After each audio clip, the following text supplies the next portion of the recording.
What does it mean to outlive your own song? That is the quiet question that stirs the mists of Imladris tonight, as your thoughts wander down silver corridors of memory. You are Arwen Undómiel, daughter of Elrond, evening star of your people, and though the world still hums softly beneath the moon, you already sense that your melody is nearing its last refrain. The breeze carries the scent of Eleanor and Athelis. Even the leaves seem to listen, trembling like tiny green hearts.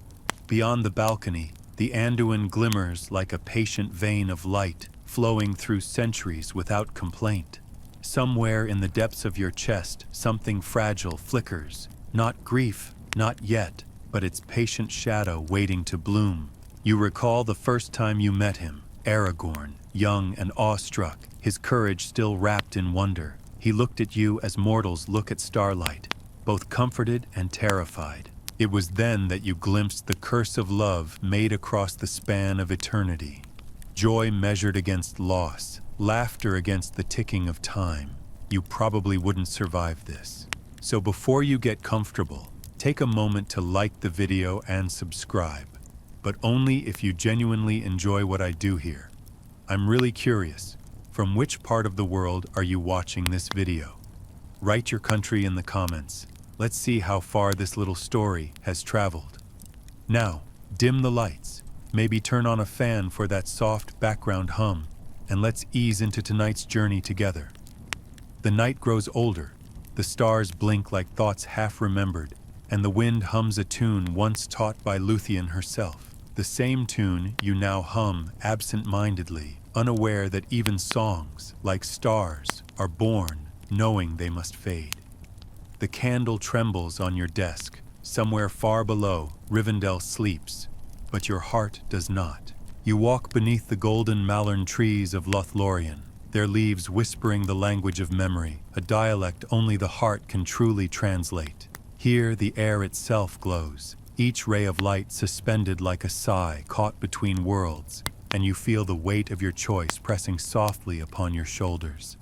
To the elves, immortality is not a gift, but an unending dawn. Beautiful, yes, but blinding. To mortals, it is the one treasure they can never reach, no matter how fervently they dream. You have crossed between both fates, neither wholly belonging to the song of the Eldar, nor the brief fire of men. Galadriel once warned you, in that calm, knowing tone that could melt even pride. The path of love is the path of loss, child. Yet some stars shine only because they burn. You remember laughing gently at that, though you understood her words far more deeply than you let her see. Somewhere a silver harp trembles in the distance, maybe a jest from some wandering minstrel of the Galadrim who claims the strings hum louder whenever mortals pass by, as if time itself gets nervous. Lore keepers still debate whether the lady foresaw your fate or merely let it unfold like a leaf in current. Either way, you sense her smile still lingering on the golden wind. The scholars in Minas Tirith will one day argue over the details, whether you married for love or destiny, but such arguments seem small beneath these towering trees. You linger a moment longer, tracing the faint carvings on a malern trunk, the same letters once etched by Nimrodell's followers. There's a quiet joke among the elves that anyone who carves love runes on bark is already doomed to heartbreak, and you almost laugh because for once they might be right. You smile through the cheers, through the petals drifting like pale snow, through Gimli's loud complaint that no one ever composes a proper drinking song about dwarves. Always kings, never kegs, he mutters, and Legolas just smirks. 3 jokes, 3 hearts beating in time with yours, one immortal, one mortal, one stubbornly in between. Scholars still argue whether your union was a bridge between worlds or a quiet rebellion against fate itself. Some claim Gandalf foresaw this love when he first saw Aragorn's heart, though others believe he merely hoped that destiny would tire of tragedy for once. Either way, you stand here now, a queen among mortals, a ghost among immortals, smiling because there is no other way to live. The bells ring, echoing through the 7 levels of the city, and as the sun catches the white tree in bloom, you realize that joy too can ache. You lift your eyes to the sky, where the stars still belong to you, though they are already beginning to fade. The years roll forward like quiet waves against the shores of your memory, each one softer and sadder than the last. In the White City, you dwell among the songs of men, songs that rise like morning smoke and vanish before nightfall. And though you smile as they lift their voices in praise of the king and queen, you know your place among them is as fragile as the starlight they cannot see by day. Time does not simply move here. It blooms and withers, sometimes within the same heartbeat. You wander through the gardens of Minas Tirith, where the scent of mallows and nifredil struggle to take root in the stony soil, and you realize that even flowers, when far from their homeland, forget the language of light. A minstrel pauses his lute as you pass, bowing awkwardly, unsure whether to call you lady or legend. You ease his worry with a small smile, though you suspect he'll soon write a ballad about how the Evenstar smiled upon him and the sun dimmed in envy. That would be your first joke of the evening, unspoken yet gently shared with the wind that carries his trembling song away. Aragorn rules wisely, but you watch him age as mortals do, beautifully, terribly, irreversibly. At first it amuses you. He squints more often when reading scrolls, misplaces his goblet in the council chamber, and occasionally dozes through Gandalf's letters of policy advice, which are so long they could bore a Balrog back to slumber. But humor gives way to quiet sorrow when you notice how the light around him begins to lean toward the west, as if even the sun knows it must someday take him from you. The scholars of Gondor debate in their candle-lit halls about whether the queen of the reunited kingdom truly eats or merely feeds on starlight. One claims to have seen you sip Miruvor in the moonlight, though another insists it was simply watered wine. Some say Gandalf foresaw that the immortal would dwell among mortals to teach them endurance, while others whisper that he only pitied a heart that refused to choose until choice became pain. You keep silent through it all. After all, truth and myth often hold hands beneath the same cloak. One night, as the fires in the city dim, you find yourself gazing toward the west from the highest terrace of the citadel. The sky ripples with faint traces of light, remnants of the undying lands, perhaps, or merely a trick of sleepless eyes. The white tree blossoms beneath you, luminous and still, and for a fleeting moment, you think it bows, as though offering condolence. It's said in old elvish belief that trees can feel the pulse of grief if you stand beside them long enough. And perhaps the tree feels yours, its leaves rustling like a sigh.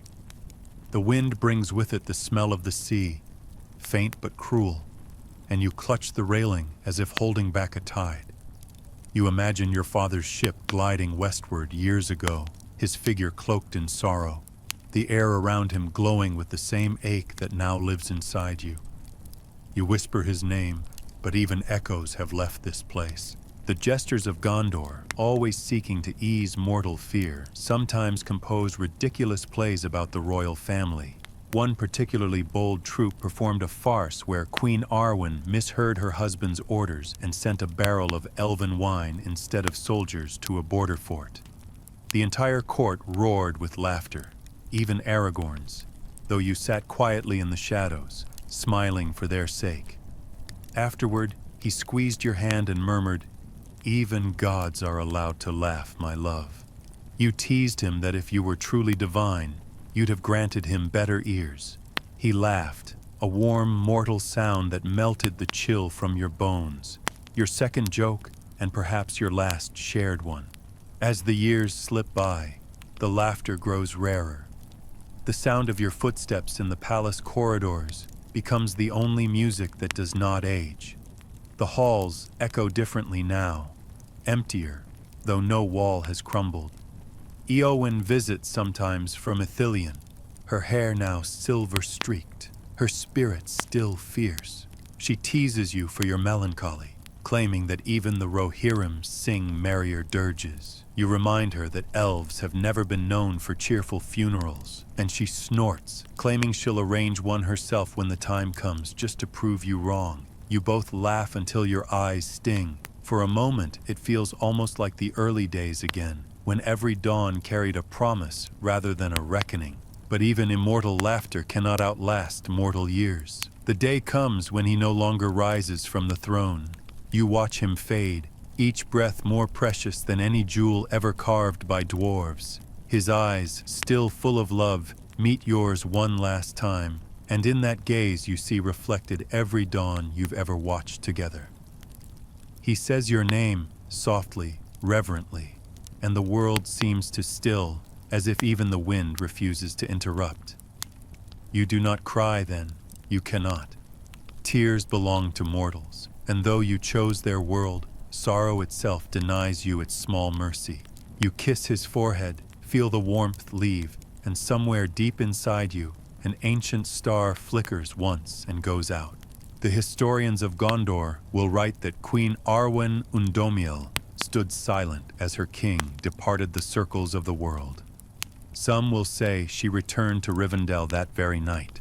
Others will insist she lingered for months, haunting the silent chambers like a pale wraith wrapped in memory. Both are true in their own way. The truth of grief is never one shape.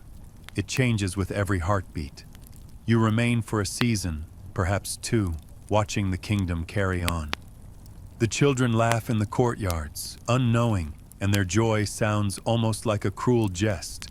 Your third, if fate has a sense of humor, when at last you turn your gaze northward, toward the fading song of your people. You do not pack jewels or gowns. You take only one thing, the banner woven by your own hands on the night of your wedding, embroidered with the white tree and 7 stars. Its threads shimmer faintly as though they still remember your father's blessing, though even that light seems dimmer now. As you pass through the city gates for the final time, the guards bow their heads. One whispers a blessing in Sindarin, and another, too young to know the weight of names, calls out, "Evenstar, will you come back?" You only smile. For some stars, return is not part of the song. The road northward unspools beneath your horse's hooves like a long-forgotten melody, soft and half-sung, filled with spaces where lyrics once were. You ride alone through lands that once echoed with the banners of kings, now reduced to meadows of quiet wind and stone.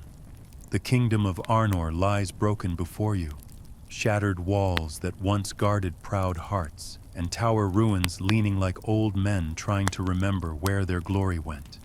You feel the pulse of the world thinning here, as if every step forward draws you deeper into the quiet heartbeat of time itself. The wind that greets you carries scents both sweet and hollow. Damp earth, distant rain, and the faintest whisper of Athelas still growing wild where healers once knelt. In the fading light of evening, you murmur to your horse in Sindarin, a lullaby your mother once sang, though the creature, mortal and patient, can only understand tone, not meaning. Yet it lowers its head, soothed by your voice, and you realize how little language matters when the world is ending in slow motion. Somewhere in these empty fields once stood Fornost, city of kings, now swallowed by grass and the laughter of crows. You dismount to walk among the stones, tracing the faint carvings left by hands long gone. You find the remnants of a hearth, half buried and cold. Someone, centuries ago, once cooked here, perhaps humming as they stirred, unaware that eternity was watching. The elves say that memory clings to stone the way dew clings to leaves. Maybe that's why this place feels alive even in ruin. There's an old jest among your kin that mortals rebuild faster than they remember. But standing here among the bones of kingdoms, the humor feels too sharp to smile at. Still, you whisper it aloud, half to yourself, and the sound startles a raven into flight.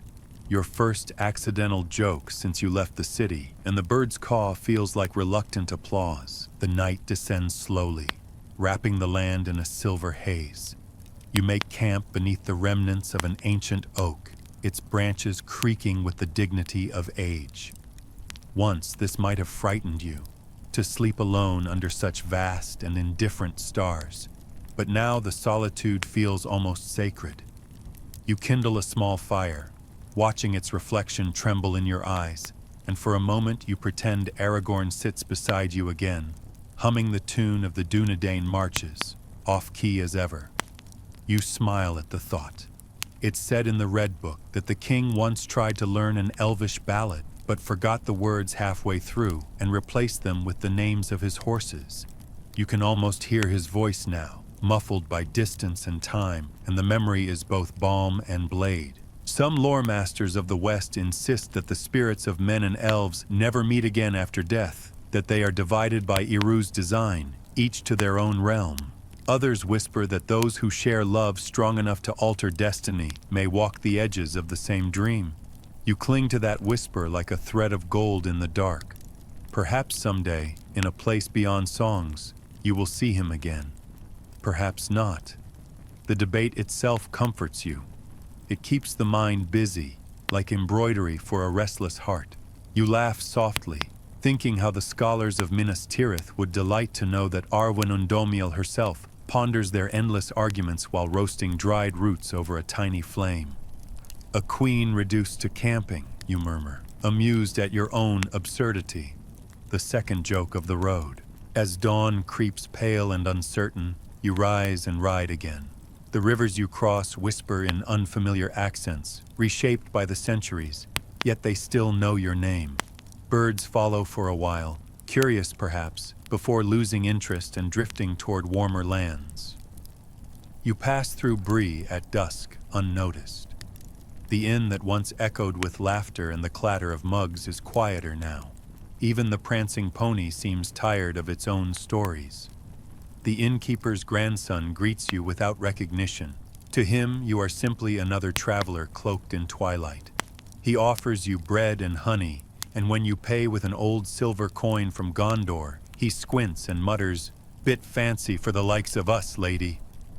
You smile, replying that you've always had a weakness for old currency, your third and final jest of the section, soft as breath. When night falls again, you find yourself standing at the edge of Weathertop, its crown still scarred by fire. You run your fingers along the cracked stones and feel the faint echo of battle, the ghostly warmth of blades long rusted. Here, once, Aragorn stood with the hobbits and faced the darkness that would one day lead to his throne. You can almost hear his voice again, calm, low, certain, and you close your eyes, letting the wind carry his words through you. I am the last of the Dunedain. But you know he wasn't the last, not while you still breathe. Somewhere, deep within your immortal bones, his mortal courage still burns, dim but undying. A legend among the dwarves claims that when a being of light passes through the ruins of men, gemstones hidden beneath the soil glow faintly in salute. You smile at the thought. Perhaps they can see you now, tiny sparks beneath the earth, bowing to the Evenstar as she rides past. The scholars, of course, would call it nonsense, a superstition born from too much ale and too little sleep. Still, you like it. It's comforting to think the stones remember beauty even when the living forget. By the time you reach the old borders of Lothlórien, the forest is no longer golden. The malern trees stand pale and hollow, their leaves thin as whispers, their songs gone silent. No one answers when you call. Galadriel's garden lies empty, though the air still smells faintly of her, a mingling of moonlight and memory. You kneel where she once stood, touching the ground as if it might still pulse beneath your palm. There's no sadness left in you now, only stillness, the kind that comes when the last note of a song fades, but its echo lingers. You realize at last that you are no longer walking through Middle-earth, but through the corridors of remembrance itself. You whisper one final farewell, not to the world, but to its echo. The wind catches your voice, carries it east, perhaps toward some fisherman who, half asleep, will wake and swear he heard an angel sigh. Let him believe it. The world needs its wonders. You rise again, drawing your cloak tight as the first frost brushes the edges of your hair. Ahead lies the road to Cairn Amroth, the place where love began and where it will end. The path to Cairn Amroth winds like an old thought, looping through the ghostly remains of Lórien, where silence has taken the place of song. You move slowly now, each step stirring the faint perfume of long-fallen leaves, pale as ashes beneath the moonlight. Once this forest shimmered with gold, a living dream spun from sunlight and Galadriel's will. Now it lies beneath a hush so deep it feels like reverence. Even the wind seems to tread softly here, reluctant to disturb what time itself has chosen to forget. You pass the places you once knew by heart, the mirror glade, the silver stream, the hidden stairs leading to no one. And every glance backward feels like lifting a veil on a ghost that smiles. There's no fear in you, only an aching gentleness, as if you're comforting the forest rather than mourning it. In the distance, the hill rises like a promise half-kept, Seren Amroth, the crown of Lórien, your beginning and your end. When you reach the foot of the hill, the air grows still, almost listening. The trees here seem taller, their pale trunks glowing faintly in the twilight. Once, beneath this very canopy, Aragorn swore his heart to you, his voice trembling not from doubt, but from the weight of forever. You can still hear his words, carried on the same air that now touches your cheek. Arwen van Imelda na Maria, beloved, farewell. You whisper them back, the syllables soft as rain. There's a saying among the Eldar that if two souls speak the same vow in different ages, their echoes meet somewhere beyond the circles of the world. You choose to believe it. Belief, after all, is the only kind of magic that doesn't fade. The grass on the hill is still green, though no hands have tended it in years. You kneel where you once stood in joy, and your fingers sink into the damp soil as though greeting an old friend. The scent of moss and distant rain fills your lungs. You feel the pulse of the earth, faint but steady, and it feels strangely alive, as if the land itself remembers your love. Some would say this is only the echo of enchantment left by Galadriel, that the lady's power lingers still like the shimmer of sunset on still water. Others argue that love itself is enchantment enough, and the land simply mirrors the hearts that shaped it. You smile at both notions, because in the end, debate is just another way of keeping wonder alive. You unfasten your cloak and spread it beside you. The same cloak woven in Rivendell so long ago, threads of silver and moonlight intertwined by Elrond's own kin. It still gleams faintly, though the magic that once clung to it has softened, like light filtered through fog. As you rest upon it, a small laugh escapes you. Queen of Gondor, you whisper, lying in the mud again. You imagine how Aragorn would have chuckled at that, shaking his head with that half-smile that made even kingship look human. The elves had a saying, "He who loves the earth cannot fear to join it." You're beginning to understand what they meant. Night deepens, stars bloom across the sky, and for the first time in many years, you see Arendil's light glimmering above, your grandfather's star, the brightest of them all. You raise your hand as though to touch it, feeling the faint tremor in your fingers. How strange it seems that your blood once carried the radiance of immortal lineages, and now it is cooling into quiet mortality. Somewhere in Rivendell, your father's study stands empty, his books gathering dust, his harp untouched. Perhaps, if the Valar allow, he looks down upon you now from the undying lands, though no tale confirms it. Some say the blessed realm turns its face away from sorrow. Others insist that even paradise must make room for memory. Either way, you are content. The silence is companion enough. You rest your head against the earth, watching mist curl over the grass. It reminds you of your mother, Celebrian, her voice soft as snowfall as she brushed your hair in the golden mornings of your youth. You can almost hear her laughter now, a sound you once took for granted, like sunlight or song. In a corner of your mind, you see her smiling, whispering the same warning she once gave you. Do not mistake endurance for peace, little one. You smile sadly at the memory. It was a lesson learned too late, though perhaps not wasted. As the moon climbs higher, you begin to hum a melody. It's an old tune, one you and Aragorn shared in your wandering years, something between a lullaby and a prayer. The notes are uneven, soft, trembling, yet they hold the rhythm of life itself. Somewhere deep in the forest, a bird answers with a faint chirp, as though recognizing the song. You laugh quietly, your first in what feels like centuries, and say aloud, "So even the birds remember." It's your first joke tonight, and the sound of it startles you, fragile but real. When the dawn comes, pale and uncertain, you do not rise. The light spills over the hill like a benediction, painting your face in silver and gold. The world is awake again, but you remain still, listening to the hum of life moving around you. A rabbit pauses nearby, sniffing curiously, then hops closer and curls beside your cloak.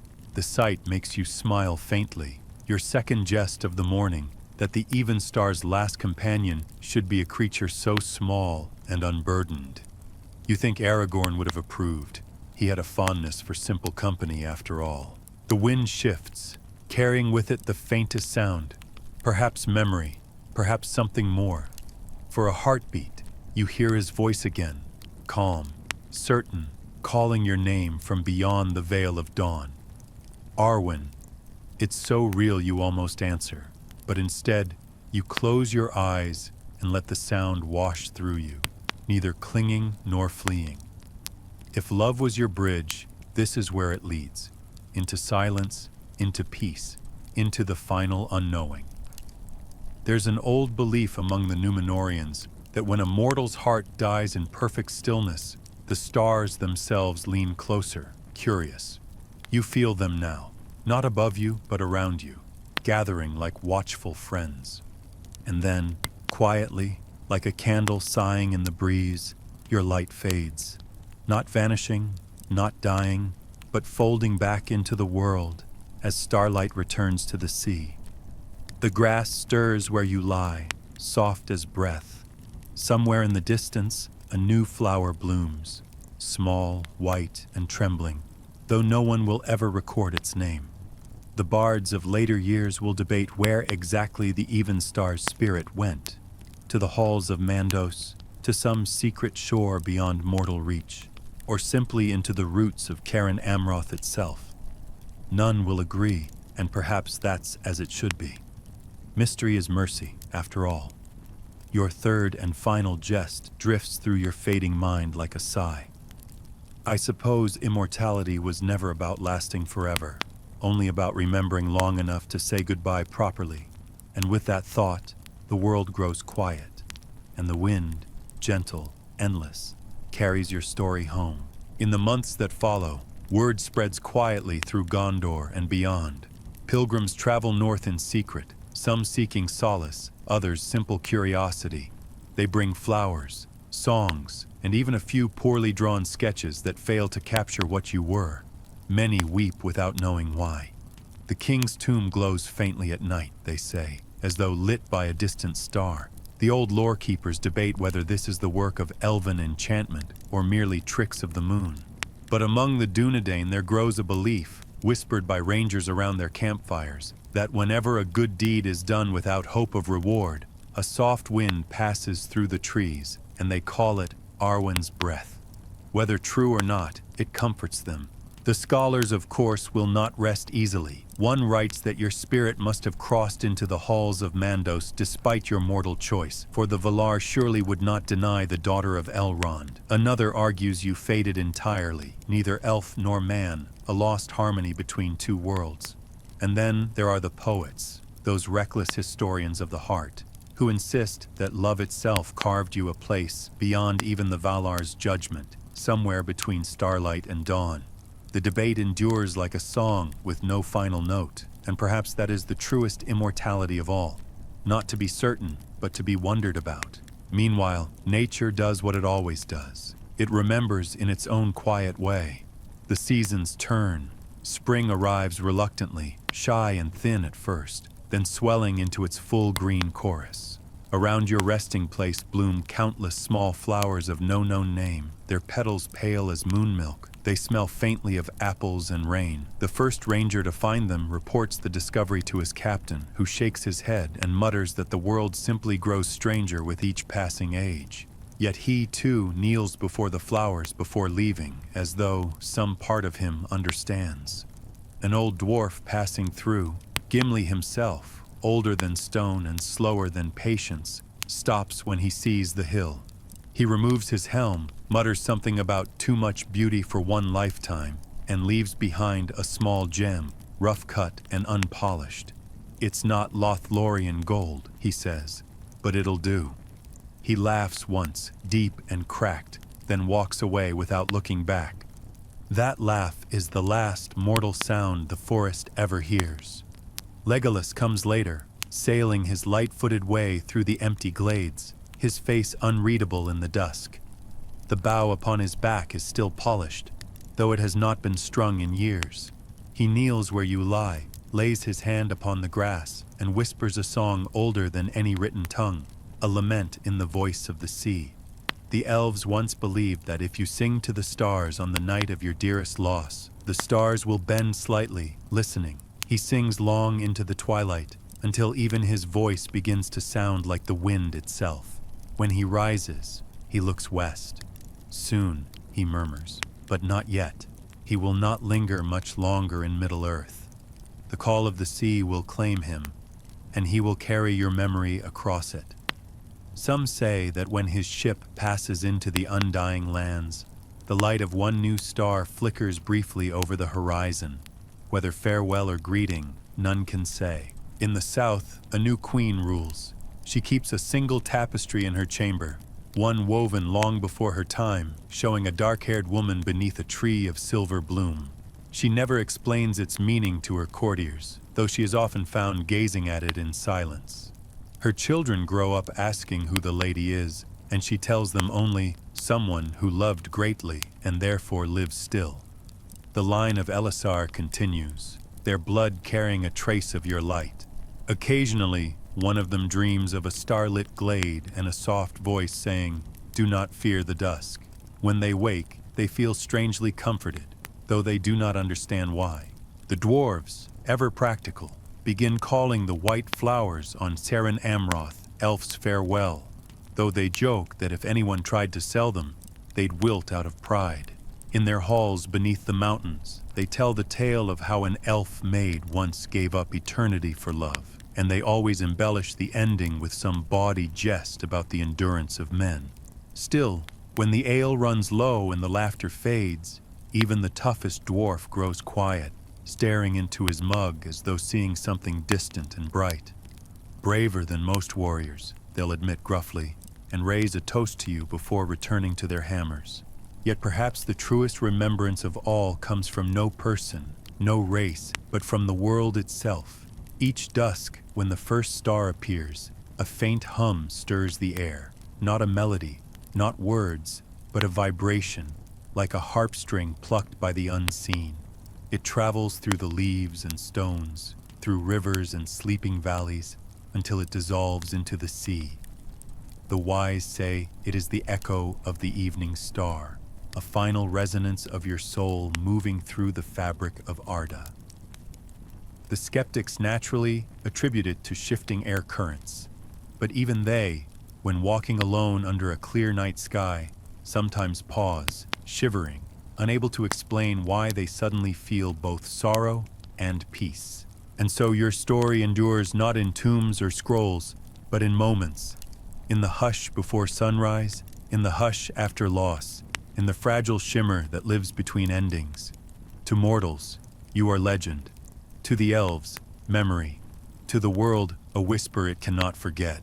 The historian who writes your final chapter will conclude in his tidy Gondorian script that the Evenstar of her people passed beyond sight, but her grace remains. An unseen guardian of the twilight, he will not know how right he is. For even now, when moonlight touches the hills, the air tastes faintly of your laughter, and the stars tremble as though remembering a friend. Centuries stretch across the fourth age like veils of morning mist. blurring memory into story, and story into the kind of legend that no longer needs to be believed to be true. The name Arwen Undómiel lingers still, not as a woman once living, but as an echo stitched into songs sung by minstrels who never saw an elf, or a king, or a star brighter than their own hearthfire. The world has grown smaller now. The elves have gone. The dwarves have dwindled to whispers beneath the mountains, men till the fields where towers once stood, and their children ask questions their fathers cannot answer. Who were the fair folk, and why did they vanish? In the taverns of Bree, old men swear they met one once, tall and luminous, though the young laugh and call it ale-dream.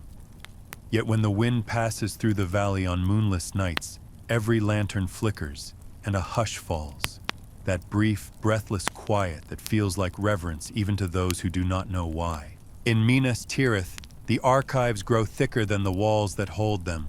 Scholars still debate the truth of your story. The eldest of them, thin men with ink-stained fingers, argue that you were a symbol, not a queen, that the Evenstar of the elves was invented by poets to give men a fable of beauty sacrificed for love. No mortal could have married an immortal, they write confidently, as if certainty could outshine mystery. Others, younger and hungrier for wonder, swear that the genealogies of the royal line show traces of elven blood, long lives, gray eyes, and dreams of faraway seas. They quote the Red Book itself, the words penned by Frodo of the Shire, though many now call it apocryphal. And Arwen remained in Middle-earth when her beloved passed beyond the circles of the world. Some say the book lies buried in a vault beneath the citadel. Others claim it was carried westward by a ship no one saw depart. Such questions fuel entire generations of scholars and perhaps keep faith alive. As ages pass, your story bends with time. In the borderlands, peasants whisper that the Evenstar still walks by moonlight, guarding travelers lost in fog. In Gondor's marketplaces, craftsmen sell small silver pendants shaped like stars, said to bring luck in love and safe childbirth. Sailors in Pelargir carve your likeness into the bows of their ships, believing that your spirit calms storms, though a few, less reverent, joke that you were probably just a woman with excellent hair. Your myth begins to fracture, as all myths do. In one version, you become a saint. In another, a spirit of twilight who punishes faithless lovers. A wandering bard even claims you were not elf nor queen, but the last daughter of Númenor reborn, a poet's fancy that earns him both applause and confusion. Yet through all the retellings, one truth remains unchanged. Your name is always spoken softly. The Evenstar never shouts, she glows. Far to the west, in the now silent lands of Lindon, a few lonely towers still stand, wrapped in ivy and sea mist. There, a hermit scholar records strange happenings. Phantom lights over Cairn Amroth, a melody heard on nights of equinox, the faint image of a figure kneeling beneath the trees. He calls it the weeping of Arda, though others mock him for superstition. Still, he insists that the sorrow of the world is concentrated there, not in despair, but in tenderness. He claims the soil itself radiates warmth in winter. A divine afterglow, he writes, proof that some loves outlast even the laws of Eru. His peers dismiss him naturally, but his journal, lost for centuries, will one day be found by a child playing among ruins. And when she reads his words, she will feel her chest tighten with a sadness she cannot name. She will grow up to write her own version of the tale, this time about a queen who turned into light. Thus, the story renews itself, generation after generation, trading accuracy for wonder and gaining endurance in the bargain. Among the dwindling elves who remain in hidden refuges near the sea, your memory endures differently. They speak your name only at dusk, for they say to mention it at sunrise would be to challenge the light itself. Some sing the old lay of Undómiel's choice, a lament not of loss but of courage. For among elves, choosing mortality is considered the greatest of all gifts, though one none can give themselves. There is an old belief among the Sindar that when a star falls, it is not death but reunion, an immortal finally returning to the song after their part has been sung. When the younger elves ask whether the Evenstar's light was one of those that fell, their elders only smile, saying, "Perhaps. But if it was, we are better for having seen it burn." And still, debates continue, as they always do when wonder refuses to die. Some philosophers of the Fourth Age argue that Arwen's tale marks the moment when the world shifted from myth to history, that her death was the end of enchantment itself, the final note before silence. Others contend that enchantment merely changed its clothes, hiding itself among mortal things. Magic did not vanish, one writes. It married memory and took the name of nostalgia. There's even a running jest among Gondorian poets that every time someone sighs at sunset, an elf somewhere claps sarcastically. You might have smiled at that, a gentle, knowing smile that says, even jokes are ways of remembering. By the Seventh Age, the name Arwen Undómiel appears in only 2 surviving texts, one in the archives of the North Kingdom, one in a forgotten chapel inscription half buried by moss. Travelers passing by still leave offerings there, flowers, coins, or bits of silver jewelry. No one recalls exactly why. Some say she was a goddess of mercy, others a lost queen who protected the weak. A few simply call her she who stayed. Children play near the shrine, tossing petals into the wind, pretending to summon her spirit. One night, when the moon hangs low and full, a child swears she hears a voice, soft, kind, amused, saying, "It's time to sleep now." The others laugh, of course. Yet none of them forget that sound for the rest of their lives. In the long run, perhaps that is the truest fate of all legends, to fade from knowledge but not from feeling. The facts become dust, but the emotion remains, like warmth lingering on the skin long after the fire has gone out. You are no longer Arwen the Queen, nor Evenstar of the Elves. You are the shimmer in a lullaby, the soft ache in a forgotten song, the pause between 2 heartbeats when someone almost remembers your name. The world has moved on, but you remain in the rhythm of its pulse. And if, on some clear night, thousands of years hence, a wanderer looks to the heavens and feels a sudden comfort, inexplicable yet real, then perhaps, in that quiet instant, you have returned. The scholars of that distant age will never prove it, of course. They will call it atmospheric distortion, or emotional projection, or the persistence of human myth. But the stars will know. They always do, and somewhere, beyond the last edge of twilight, a soft laugh will echo, light as wind through Malern leaves, amused that even time itself could not quite forget your sorrow, nor your grace. 1,000 years pass, and Middle-earth reshapes itself beneath the patient hands of time. Kingdoms rise, crumble, and rise again beneath new banners, and the names that once ruled the songs of men are now little more than murmurs in the dust of libraries. Yet stories, like seeds, sleep beneath the soil until the right season calls them forth again. In the 4th city of the West, built upon the ruins of old Minas Tirith, a scholar named Eleanor Thane tends the last surviving archive of the reunited kingdom. She is small and quick, with gray eyes that catch starlight even in candle flame, and though she would laugh if you told her so, the old blood of Numenor whispers faintly in her veins. One evening, as the bells of twilight sound, she finds herself in a forgotten chamber beneath the citadel, where the stone air tastes of memory. Her lantern glows against a wall etched with faint runes, almost invisible beneath centuries of soot.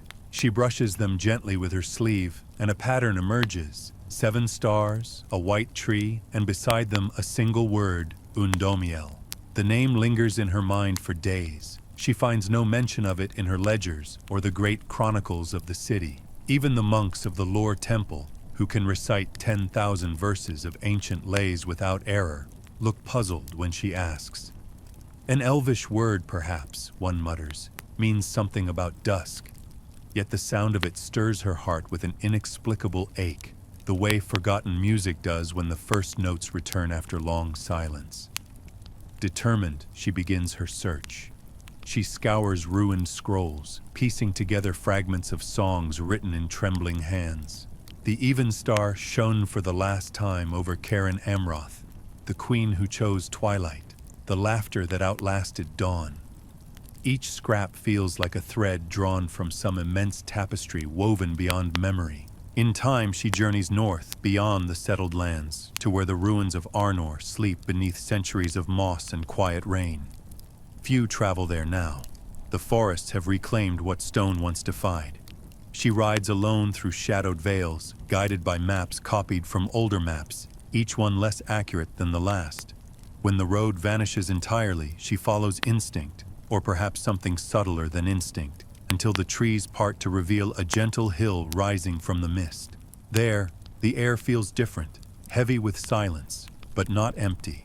The grass glows faintly silver in the moonlight, and the wind moves as though exhaling a long-held sigh. She knows, without knowing how, that she has found the place. Cairn Amroth, the hill of two memories. She kneels, brushes aside the damp moss, and finds beneath it a trace of something woven, a fragment of fabric, impossibly preserved. Silver threads shimmer like captured moonlight, their patterns still faintly visible, the white tree and 7 stars above it. Her fingers tremble as she lifts it. The cloth is cold at first, then warms slowly against her skin. The scent that rises is not of decay but of rain and malern leaves and something softer still. A memory of laughter in a golden wood.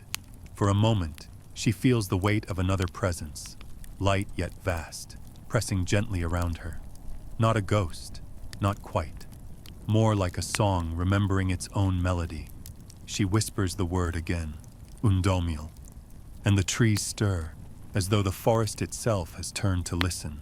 There is an old saying among the woodcutters of the north that if you speak the right name in the wrong century, the stars themselves will pause to hear it. Whether that is true or not, the night above Cairn Amroth changes subtly. The clouds drift apart, and one brilliant star burns brighter than the rest, its light pulsing like a heartbeat. Eleanor watches, her breath caught, her pulse quickening. Some scholars of later years will argue she imagined it. Fatigue, moonlight distortion, wishful superstition.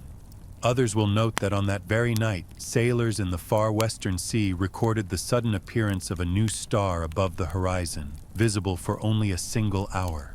The truth, as always, lies in the space between. When Eleanor returns to the city, she brings with her the fragment of the banner. The archivists examine it, debate its age, its craftsmanship, its impossible preservation. Some claim it is a relic of Numenor, others dismiss it as forgery. But among them walks an old minstrel nearly blind, who hums to himself as he listens. At last he speaks. That is the thread of twilight. My grandmother sang of it, said it belonged to the lady who chose to die, and though his words earn laughter from the learned, they linger in the air longer than any argument. Soon poets begin to write of the rediscovered Evenstar, the queen of twilight, the guardian of the fading light. Paintings appear, first crude, then reverent, of a woman beneath silver trees, her eyes turned toward the dawn. Centuries later, a new faith rises from her memory. The Order of the Evening Star, they call themselves, worshippers not of power or salvation, but of gentle endurance. Their creed is simple: to shine while we fade. Pilgrims journey from far lands to kneel on the hill of Cairn Amroth, leaving offerings of silver leaves, lanterns, and fragments of song. The priests of the order wear gray robes and speak softly, refusing to argue with other faiths. They say their goddess does not answer prayers, but listens instead, that her silence itself is comfort. Scholars frown, of course, insisting the cult is sentimental fancy, yet even they cannot deny the peace that fills the shrine at dusk. And somewhere deep beneath that hill, in soil that once held your final breath, the roots of a malern tremble faintly, as if remembering laughter. Legends evolve as all living things do. In later centuries, Arwen becomes the symbol of what humanity calls the gentle choice, the acceptance of impermanence, the courage to love in the shadow of time. Philosophers quote her as if she were myth. Artists paint her as if she were memory. The word Undómiel slips into everyday language, meaning a light that does not boast of shining. Even sailors use it now. When a lantern flickers but does not go out, they call it an Arwen flame. And though no one remembers your face precisely, your spirit has become a mirror in which mortals see the best of themselves. Some still claim miracles. They tell of travelers lost in snow who hear a woman's voice guiding them to shelter, or of shepherds who see a pale figure standing among the stars, smiling before vanishing with the wind. Most laugh such tales away. Yet every few generations, someone who laughs also finds their heart strangely warmed when they speak your name aloud, as though the very sound carries comfort. And that, not temples, not relics, is how immortality truly works. In the very far future, when the tongues of men have changed beyond recognition and the mountains have worn down to gentle hills, a young astronomer will discover a star whose light pulses every 3,000 years. It will be catalogued, measured, and analyzed. But in her private notes she will write, "The star sings softly. It feels familiar." She will never know that she has found your light again, still burning quietly in the dark. The cosmos itself has become your song, carried endlessly through the night. And somewhere, beyond time's long horizon, you linger, not as queen, not as myth, but as what you always were. The bridge between love and loss, between dawn and dusk, between forever and farewell. The world has changed beyond recognition, yet whenever someone chooses kindness over despair or courage over ease, a faint breeze stirs through unseen leaves, and the sky blushes slightly gold. The elves once said that no good thing fades completely, it only changes form. You are proof of that. The Evenstar endures, not above the world, but within it, quiet and unassuming, guiding the weary toward gentleness in their own endings. The world grows quiet again, not through ruin this time, but through peace, the kind that settles slowly, like dew gathering on forgotten grass. The wind has changed its voice. It no longer sighs with memory, but hums with contentment. The hills of the west lie softened beneath centuries of green, and rivers, older than empires, move gently through their beds, whispering to the stones they have polished smooth. The great cities of men have shrunk into villages, and the language that once sang your name has dissolved into lilting syllables that no longer resemble Arwen, though sometimes, by accident, a child will call out to the stars and say something that sounds very close. The people here do not know of elves, or Numenor, or any realm that rose and fell before their great-grandmothers dreamed. They live simply and love quietly, and their stories are told by firelight in the same cadence that once carried your name across kingdoms. There are no scholars left to argue, no kings to command, no poets to embroider the truth. There is only life, repeating itself softly, as it always was meant to do. Yet the world remembers in its own way. When spring comes, the valleys fill again with pale white blossoms, countless and small, trembling in the morning mist. The villagers call them Even's Rest, flowers that close not at night, but at dawn, as if unwilling to compete with the light. No one knows that they grow only on ground once touched by your steps. When the breeze moves through them, a faint sound rises. Not quite a song, not quite a sigh, a mingling of countless petals brushing against one another like whispers from a dream. Those who sleep nearby wake feeling unaccountably at peace, as though something vast and kind had passed through their hearts in the dark. Far to the north, in what remains of Lóthrien's ancient woods, there stands one malern tree, impossibly old, its bark silver and smooth as riverstone. Its leaves shimmer even when no wind stirs, and at dusk, light seems to gather there without source, pooling in the hollows of its branches. The few wanderers who still pass that way speak of a warmth that emanates from it, and of hearing laughter on the edge of hearing, not haunting, but affectionate, like an old friend welcoming them home. They do not know your name, nor the centuries that led to it, yet they bow their heads all the same. Some plant seeds beneath its shade. Others leave offerings of water and fruit, though they do not know why. A dwarvish saying, long forgotten by its people, was once carved on the roots. Beauty that bows endures the longest. The words have almost faded, but the meaning remains. The sea, too, remembers.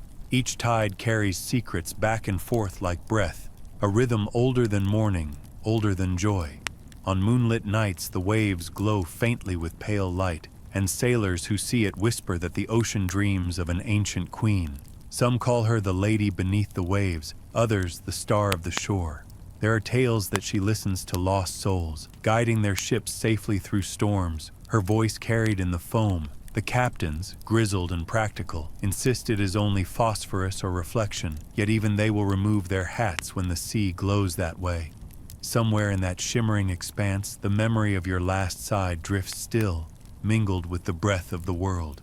Perhaps it was always meant to end like this, not in silence, but in a lullaby too vast for any one creature to hear entire. In the final age, when even languages crumble and maps forget their own meaning, an artist, nameless, wandering, carves a figure from driftwood found upon a quiet shore. He does not know why he does it. The shape seems to form of its own accord beneath his hands. When he finishes, it is the likeness of a woman gazing upward, serene and unafraid, her hair flowing like water. He leaves it by the sea and walks away. Centuries later, that carving will wash into the depths, to be softened by waves and coral until it becomes part of the ocean floor.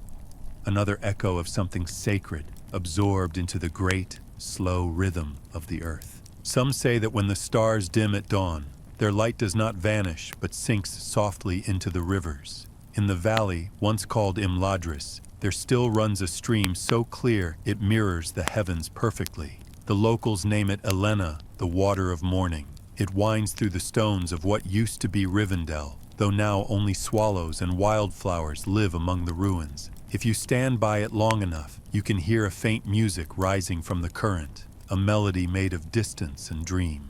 Children who play there sometimes fall silent mid-laughter, listening, eyes wide, as though recognizing something without knowing how. Their mothers smile, tell them not to wander too far, and the world continues in its gentle, unknowing grace. And perhaps that is as it should be. The purpose of stories, after all, is not to last forever, but to teach the living how to keep going once they end. Your story has done its work. It has melted into the veins of the earth, into the pulse of rivers, into the hush before sleep. It no longer needs telling because it has become everything around it: air, light, rhythm, kindness. If anyone should ask what became of the Evenstar, the truest answer is the simplest. She became the evening itself. Every sunset that lingers too long, every starlit moment that feels like memory, there you are, woven into the quiet fabric of the world. So the tale ends as it began, with a single light trembling over Middle-earth, steady but soft, the promise of peace rather than eternity. You lie beneath the stars you once loved, but they no longer burn above you. They live within you. And the world, wiser now, keeps turning gently in its sleep, carrying your song forward on the breath of dawn. Now, dim the lights. The story is over, though its echo remains. Picture the soft murmur of river water slipping over stones, the faint golden pulse of starlight through mist, the warmth of a dying campfire fading to ember. Hear the wind sighing through tall grass, carrying the last trace of a melody you almost remember. Let the sound settle low and deep, the way waves settle after storm. Somewhere far away, unseen, a malern leaf drifts down and lands upon still water. The circle closes, quietly, completely. The world exhales. And in that breath, in that hush, the Evenstar glows once more, not to light the world, but to lull